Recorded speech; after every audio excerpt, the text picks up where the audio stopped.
Warren Fulton and Rachel Raver are the names of a couple that had been dating for approximately 3 to 4 months when their lives were tragically ended. They met each other at George Washington University, where they both attended. Warren was a student athlete and, as a senior, aimed to complete his English degree. Additionally, Warren was skilled enough at his sport of baseball that he attracted the attention of MLB scouts, specifically the Cincinnati Reds. Rachel was attending GWU on a partial soccer scholarship and pursued an education major. However, her ultimate ambition was to attend law school at the University of Virginia after finishing her time at her current school. December 3rd, 1988 began like any other day. The evening began with what had become a routine for the couple. Warren brought Rachel to his family home in Vienna, Virginia for dinner with his mother, Jackie. Following dinner, the couple attended a Christmas party. After the party, rather than ending their evening and returning to their respective homes, Warren and Rachel made a decision that would ultimately prove fatal. They chose to continue their night out by visiting Mr. Day's sports bar in Washington, D.C. The couple's behavior at the bar was later described as normal. They appeared to be enjoying each other's company, engaging in conversation with no signs of distress. As the evening progressed, the couple continued their time at the bar, apparently unaware that they were being observed or that danger was approaching. The two left at approximately 12:30 a.m. on December 4th. As they exited the bar and entered the nearby alley, they encountered Alfredo Prieto.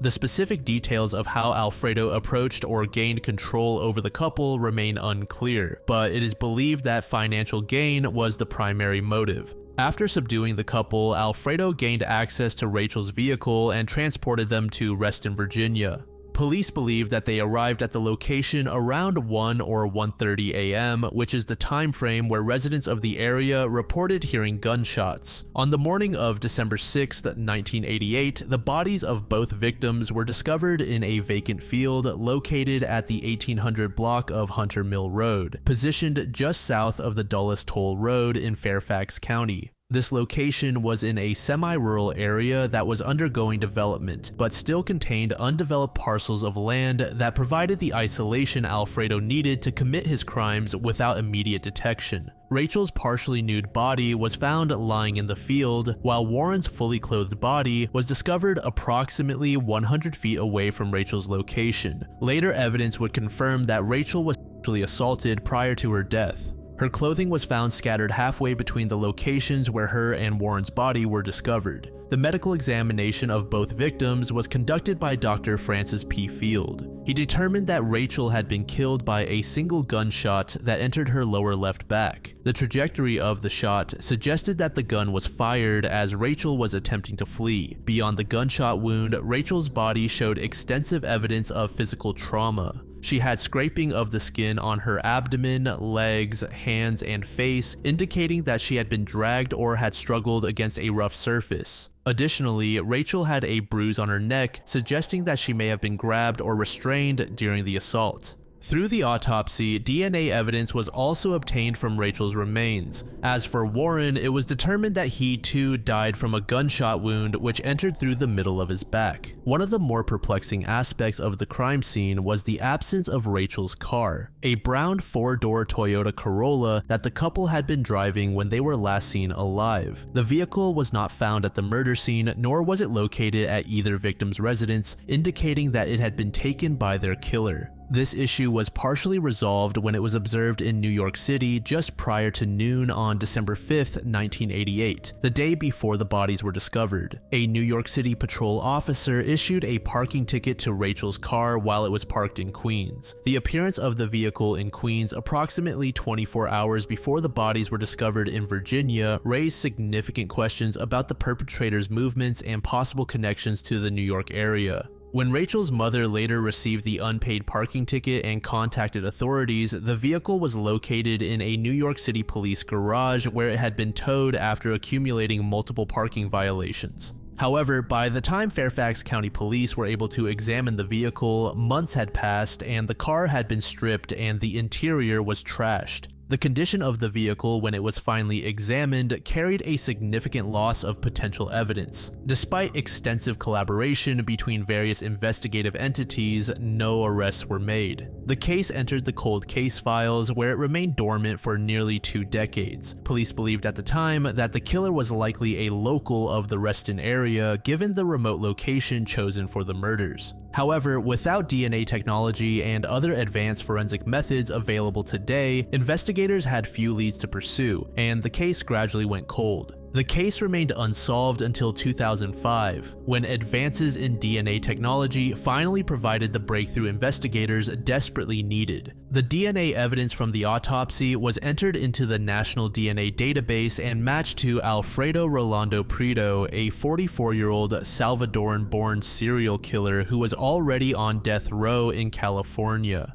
Alfredo had been sentenced to death in 1992 for the rape and murder of 15-year-old Yvette Woodruff in Ontario, California in 1990. He was born on November 18, 1965 in El Salvador to parents Arnoldo and Teodora. His early life was marked by extreme poverty and violence during El Salvador's Civil War period. During the outbreak of the Civil War, Alfredo reportedly witnessed numerous civilians being killed, including his grandfather, leading to a later diagnosis of PTSD. His mother left El Salvador in 1975 due to her husband's abuse and emigrated to the United States. In 1981, she retrieved her children from El Salvador, settling in Pomona, California, where Alfredo attended Pomona High School. During school, he became addicted to substances and alcohol and joined a local street gang called 456 Island Piru. He dropped out of school and married Sandra Figueroa, with whom he had a child in 1984.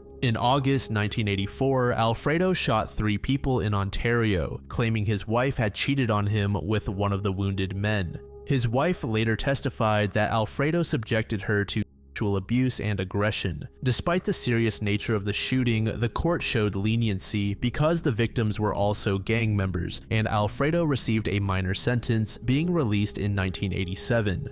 After his release, Alfredo left California and moved to Virginia, settling in Arlington County, where his father had emigrated after serving a murder conviction in El Salvador. In Virginia, Alfredo found employment and entered into another relationship, fathering a son. However, his father's arrest in 1989 for may have triggered Alfredo's return to criminal behavior. In February 1990, Alfredo left Virginia and returned to California, where he would commit the crimes that led to his initial death sentence. The DNA match opened a floodgate of connections to other unsolved murders. Investigators discovered that Alfredo's DNA also linked him to the rape and murder of Veronica Tina Jefferson, a 24-year-old CIA finance officer in Arlington, Virginia on May 10, 1988. Jefferson had been found shot to death behind McKinley Elementary School, and her case had remained unsolved until the DNA connection was established. Her murder occurred approximately 7 months before the deaths of Rachel and Warren.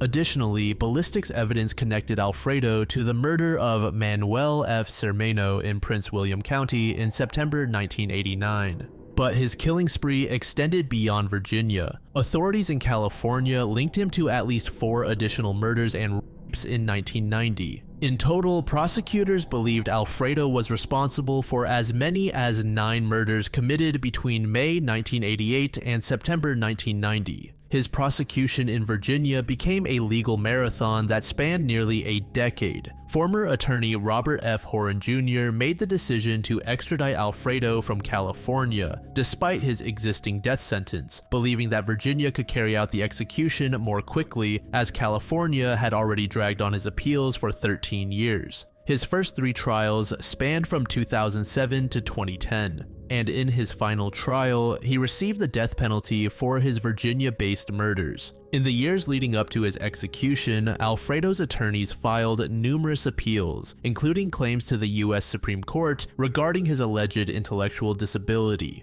However, the High Court declined to intervene. In his final days, his lawyers made a last-minute attempt to delay the execution, raising concerns about the safety of lethal injection drugs that Virginia had obtained from Texas. They argued that the state had refused to provide important information about the quality of the substance and feared it would cause a cruel and painful death. Judge Henry E. Hudson initially issued a temporary restraining order, but later lifted it after a hearing, stating that Alfredo's lawyers had not adequately shown that the substances were unsafe. The judge noted that it was in the public interest for the execution to proceed, given the quote, appalling number of people that Alfredo has killed, raped, or otherwise injured. On October 1st, 2015, nearly 27 years after the murders of Rachel and Warren, Alfredo was executed by lethal injection at the Greensville Correctional Center in Virginia. His final words were, "I would like to say thanks to all my lawyers, all my supporters, and all my family members," followed by, "Get this over with." Craig Williamson was a man who worked in commercial fishing and diving, particularly in the San Juan Islands of Washington state. Born in 1947, those who knew him described him as passionate about ocean life and marine environments. His relationship with Christine Reinhard began in the fall of 1990 in Port Townsend, Washington, at what was described as an Indian medicine wheel retreat. Both individuals were reportedly interested in New Age spiritual movements and had attended the retreat seeking spiritual harmony through sweat lodges and group meditation sessions. Within a 1-month time frame, the couple had progressed from strangers to marriage. On October 7th, 1990, they exchanged vows, using rings purchased from a pawn shop in what appeared to be a spontaneous ceremony. The speed of their relationship would later become a point of speculation among investigators and observers who questioned whether such speed might indicate underlying instability or impulsivity in Williamson's character. Following their marriage, the couple initially settled in Olympia, Washington, where Williamson continued his work as a commercial fisherman and diver, specializing in sea urchin harvesting. Reinhard, who had professional experience as a map maker and drafting specialist, provided a bit more stability and organization to the relationship.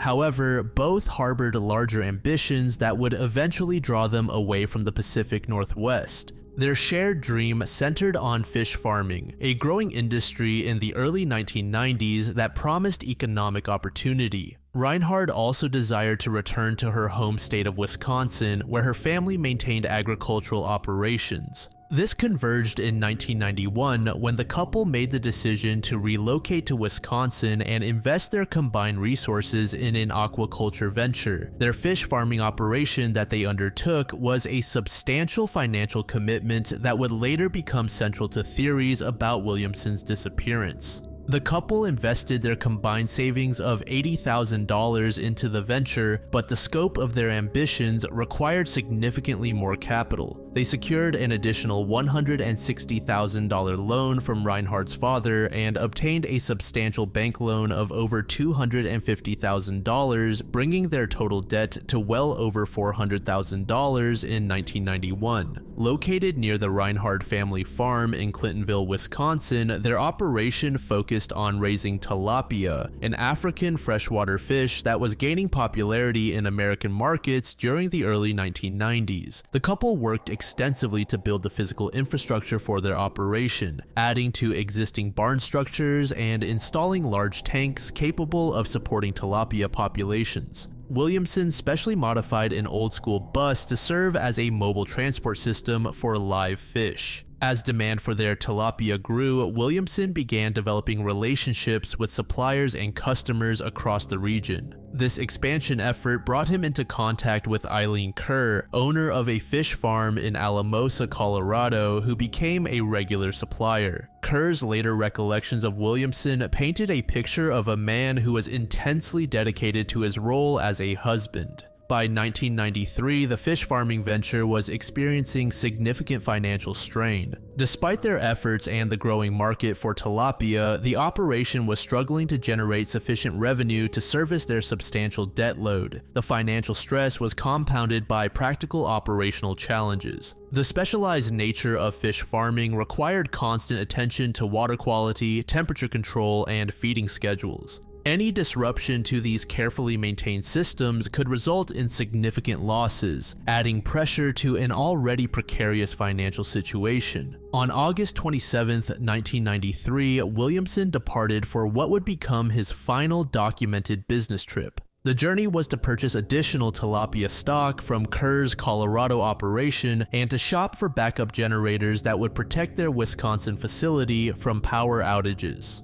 The timing of the trip was complicated by Williamson's recent medical history. In July 1993, just 1 month before his disappearance, he had suffered a concussion. Reinhard was reportedly worried about her husband's ability to safely complete the long-distance driving required for the trip, as he was still experiencing headaches and blurred vision from the injury. This recent head trauma would later become central to both Williamson's claimed amnesia and investigators' skepticism about his story. His last verified contact with his wife occurred on the evening of August 30th, 1993 at approximately 9 p.m. He called Reinhard from room 112 at a Super 8 motel in Colorado Springs, where he had checked in while conducting his business in the area. During this conversation, he explained that he planned to return his rental car the following morning and requested that Reinhard call him at 5:30 a.m. to ensure he could get an early start on his return journey to Wisconsin. When Reinhard placed the requested wake-up call at 5:30 a.m. the next day, there was no response from room 112. After calling multiple times without success, she contacted the motel's front desk and requested that staff check on her husband's well-being. The desk clerk's investigation immediately suggested something was seriously wrong. The room showed no signs of occupancy despite Williamson's overnight stay. The bed remained made and appeared never to have been slept in. His luggage sat on a chair next to the bed, still packed and unopened, with personal belongings including a book positioned on the bathroom sink. Most importantly, there were no signs of struggle or violence in the room, creating an immediate puzzle about how and why Williamson had departed. Reinhard immediately contacted Colorado Springs police to report her husband missing, but was informed that she would need to wait 24 hours before filing an official missing persons report. On Wednesday, September 1st, Craig Williamson officially became a missing person in the police department's records. The initial investigation focused on the area around the Super 8 motel and Williamson's known business activities in Colorado Springs, but produced no immediate leads or evidence of foul play. Within 24 hours of the disappearance, the first significant clue emerged in El Paso, Texas, approximately 675 miles south of Colorado Springs. Williamson's credit cards were discovered discarded in a grocery bag outside a market, creating immediate questions about how they had traveled so far so quickly. 2 weeks later, on September 13th, Williamson's rental car was located across the Mexican border in Juarez, Mexico. The Chevrolet Corsica showed no signs of blood, violence, or struggle, but did contain what investigators described as beard clippings that appeared to have been cut with scissors. This detail would go on to fuel theories that Williamson may have deliberately altered his appearance. The evidence created multiple possible scenarios, each with different implications. The rapid movement of the credit cards to El Paso suggested either an abductor traveling south or a deliberate attempt to create a false trail. The abandoned rental car in Mexico could indicate either criminal activity or an attempt to suggest criminal activity while actually providing cover for escape. Law enforcement agencies in Colorado, Texas, and Mexico began coordinating their investigation, but the international border complicated evidence gathering and witness identification. The lack of any clear signs of violence left investigators uncertain whether they were investigating a kidnapping, homicide, or voluntary disappearance. Rather than accepting the possibility that her husband might be dead or have deliberately disappeared, Reinhard developed and maintained her own theory. She believed that Williamson had been attacked at the motel and that the combination of this assault with his previous July concussion had caused severe amnesia. According to her, Williamson had wandered away from the attack site in a confused state, unable to remember his identity or contact information. The discarded credit cards represented the robber's disposal of evidence, while Williamson himself had somehow made his way northward, possibly toward Washington State, where he had previously lived. This theory gained support from a reported sighting that occurred approximately 2 weeks after Williamson's disappearance. Judy Inman, a retired nurse from Montana, contacted authorities after seeing news coverage of the missing person case. She reported that on September 15, 1993, she had encountered a disheveled man on a train traveling from Montana to Washington who matched Williamson's description. According to Judy's account, the man appeared confused and agitated, displaying behavior consistent with head injury patients she had treated during her nursing career. Most significantly, the man repeatedly talked about fish and mentioned big tanks where fish from out of state were kept. This specific detail about fish farming convinced Reinhard that the sighting was genuine and that her husband was indeed alive and wandering with amnesia. Based on the report that Williamson was heading toward Washington, Reinhard, accompanied by her 2 dogs, Humphrey and Bogart, embarked on a 6-week journey covering over 7,000 miles across multiple states. She followed the route of the train from Whitefish, Montana to Portland, Oregon, photographing train stations and searching shelters, hospitals, and social service facilities. She distributed missing person flyers and conducted interviews with local media outlets to maintain public awareness of the case. On May 25, 1994, Williamson's disappearance was featured on NBC's Unsolved Mysteries, bringing the case to national attention. The show described Williamson as 49 years old, though he was actually 46 at the time of disappearance, 5 feet 10 inches tall, weighing 190 pounds, with gray hair and blue eyes. Importantly, the broadcast included actual footage of Williamson that had been filmed in Wisconsin in February 1993, just 6 months before his disappearance. This footage would turn out to be vital. The initial broadcast of the episode generated significant viewer response, but no actionable leads that advanced the investigation. Fast forward to July 1995, over a month since that first showing of the episode, a rerun was aired. The second airing reached different audiences, including Key West, Florida. According to accounts, Craig Williamson was sitting in a Key West bar when the Unsolved Mysteries rerun began playing. As he watched the familiar footage of himself from the February 1993 recording, he experienced what he later described as a moment of recognition and revelation. For the first time in nearly 2 years, he claimed to understand who he was and why people might be searching for him. Following this, he contacted both Christine Reinhard and his ex-wife from a previous marriage. His story, as it emerged through these conversations and subsequent interviews, closely paralleled the amnesia theory that Reinhard had developed and promoted during her 2-year search. Williamson claimed that he had been mugged behind the Super 8 motel in Colorado Springs on the night of August 30th or early morning of August 31st, 1993. According to his account, the attack had rendered him unconscious, and when he regained awareness, he was in a hospital where staff addressed him only as Ron. He maintained that the combination of this assault with his previous July concussion had caused severe retrograde amnesia, leaving him with no memory of his identity, family, or life history. From the hospital, he claimed to have wandered aimlessly across the United States for nearly 2 years. He described eventually reaching Key West, Florida, where his diving skills allowed him to find employment. He had found work as a dive boat operator and instructor, utilizing skills that seemed to have survived his amnesia.